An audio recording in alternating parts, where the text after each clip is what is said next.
You're listening to a segment from the Slumpbuster Podcast. Find the full episode on Spotify, iTunes, the iHeartRadio app, or your preferred podcast platform. Enjoy. You were an Eagles fan. The Eagles did some decent moves. You guys got Darius Slay, which is really good. Big play Slay. He's a DB. I'd probably say he's underrated. Playing in Detroit for so long, didn't get a lot of exposure down there. How do you feel about your guys' moves, and is it your year, not the Cowboys' year? Ooh, I'm going to be completely honest. I haven't even looked at the Eagles right now. That's because I've been focusing more so on, what everybody else is doing. Personally, everything runs through Carson Wentz, period, point blank. The dude can't stay healthy. We need him to be healthy, and we need our backups to be healthy. I don't know how we stuck in the playoffs like the way we did, but this is the third year where we had to literally sneak into the playoffs. In 2018, Carson Wentz get injured. Nick Foles come in, and I did not like Nick Foles to save my life. I thought our season was going to be done. He ended up being the miracle worker, and we won our first Super Bowl. Then year after that, 2019, we snuck into the playoffs because who was it? The Vikings. Kirk Cousins wasn't Mr. $1 Million Man. And we snuck in the playoffs. We played the Bears, and we got lucky because the field goal kicker missed the kick. Then this year, we were hurt throughout the entire season, and we somehow beat the Cowboys in the second to last game and win our last game to play the Seahawks. So my whole thing is we have to have a stronger offensive line. We rebuilding as far as with our DBs and cornerbacks. We have a great running back core, but we need wide receivers. We need wide receivers. So are you happy you got rid of Aguilar then, Mr. Drops a Lot? I don't know. He's a body out there. We will see.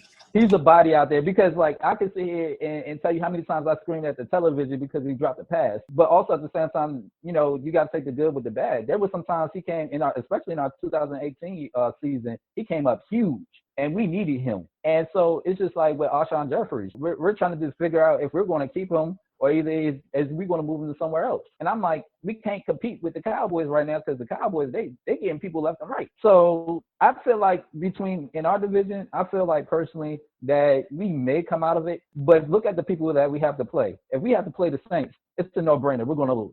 If we're going to play, Tom Brady and them, they got a nice wide receiving core. They got an offensive line.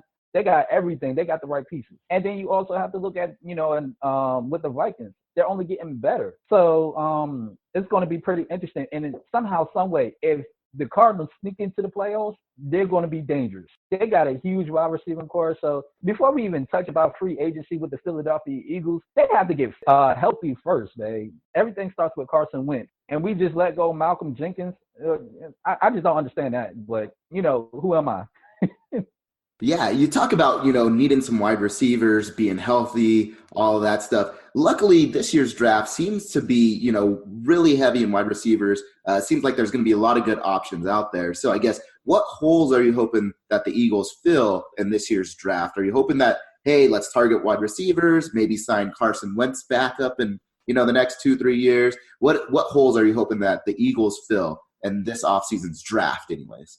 I would say we need to pick up another quarterback, just a young, healthy quarterback, just in case, again, Carson Wentz hasn't been healthy since he came into the league. So we just need, another quarterback. So I'll just say go after one of these young quarterbacks. And then I would also say, hey, we need a middle linebacker. Of course, maybe a DB, give or take. But other than that, everything is run through Carson Wentz. And I personally feel like last year we should have had, I forgot his dang on name. But he was injured in preseason. And then we had another guy. He used to be a analyst for ESPN. I can't think of his name either.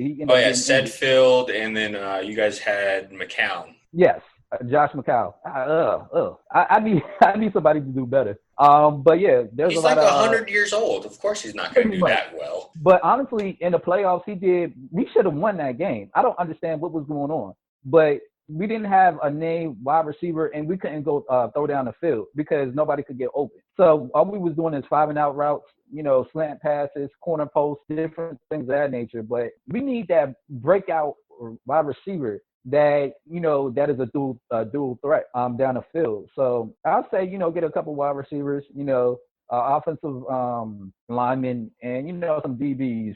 But I would say just in case, either a veteran quarterback or either just get a young quarterback just in case that Wentz does get injured. And now Wentz, if he does get injured this year, I personally feel that the Eagles, they're going to basically trade him away because he's trade value. He's injury prone, but he's still trade value. Yeah, especially coming off of, that great season that he had where you guys did win that Super Bowl that ultimately, yes, it was Nick Foles ended up winning it for you. But everybody can see that, hey, Carson Wentz is actually a good quarterback when he is available, when he's healthy. And you're right, that would be good trade value, maybe to a warmer climate team, right, that has a good offensive line. You could say, hey, if you guys are willing to give us some good draft picks, right, or some good other key pieces, we'll go ahead and give you Carson Wentz for that. So I think you're spot on with the possibility that he gets moved. If warmer climate, he's from North Dakota.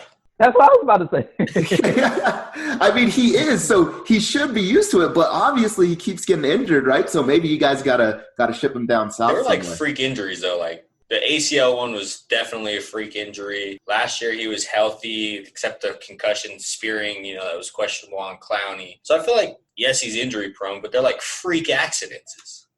It's still going to catch up with you one of these days. To be fair, you can't take too many concussions to the head. And then he's always dealing with a back injury. Even coming to last year, throughout the entire year before he got injured, he was dealing with back spasms and different things of that nature. And, it decreases his mobility. And we need him. That's one of the big parts I like about Wentz is he's a very mobile quarterback. So he extends plays with his legs, and it opens up the field, especially with the people that we had. We had nothing but people that came off of the practice squad. And I don't know how we snuck into the playoffs, but we robbed somebody to get into the playoffs, to be honest.